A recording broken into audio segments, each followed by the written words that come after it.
چې موږ له دا موقع په لاس راکړه او موږ د اتفاق او د اتحاد په دې ډګر یو ځای کړو.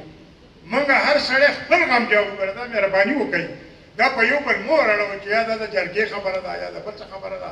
موږ پورا کور تړمن که ته چې یو سړی په دې جرګه کې چې هغه ته دا تړاو که نه رسېدلي نو پاتې شي ودې چې زه پکې بچ یم.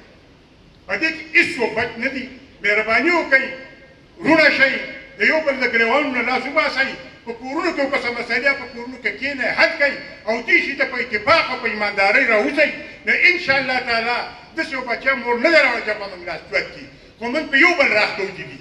نو موږ د یو بل راښکودونه د یو بل د خپو د راښکودونه د خپو د وهلو نه قلار شو. او مشران خو ټول خلک دا مشران زموږ ناست دي، ټول نه مشران کېږي.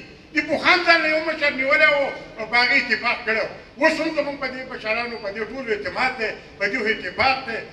مهرباني وکړئ، کلي په کلي په هر کلي کې دغسې یو کمیټي جوړه کړئ چې په هغې کې څه واقعیت راځي چې موږ هغې ته په جمع رسو او بیا د خپل مشران خبرو چې د انتظامیې سره او د اسټبلیشمنټ سره مهرباني وکړي. که موږ له تحفظ راکولی شي ډېره ښه ده، که موږ له تحفظ نه شي راکولی، زموږ خیال نه شي ساتلی، نو بیا ورته موږ سوال کوو، موږ دې ورته پرېږدي، موږ دې مرداد کړي، دینه نه خلاص شي.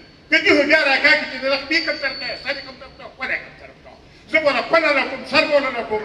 نو مهرباني دې وکړي، یا خو دې راشي دا خپل سپي دې وتړي، او که دا سپي دې نه شي تړلی نو موږ ته دې اجازت راکړي د خدای په خاطر چې موږ د دې سپو غم او ټول به د یو بل په ګړمونو یو بل ته به ځان رسوو. کله چا کله چاقو دی، کله چا کله ټوپک دی، کله چا کله لوړ دی، کله چا سره تماچه ده. د خپل استطاعت مناسب دی په منډه هغه ځای ته ځان رسئ او خپل مشران دې هم خبرئ او دا انتظامیه او دا اسټبلیشمنټ دې مهرباني وکړي زموږ د دې ګرېوان نه دې ګوتې وباسي او موږ له دې تحفظ راکړي او زموږ دا ډېرنه وکړي. موږ یې ملګري وکړو، دې زموږ ملګرتیا وکړي. ډېره مننه. نو که دې موږ د خپلو نه راکاږي نو د دې خو زموږ مسله نه حل کېږي. ډېره مننه. تاسو ټول ته سوال کوم، تاسو د ټول نه بخښنه غواړم. ډېره مننه. سرګیزې خبرې مې کړي، د هغې معافي غواړم.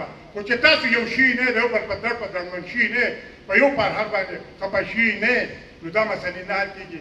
یو بل مسلې ختم کړئ.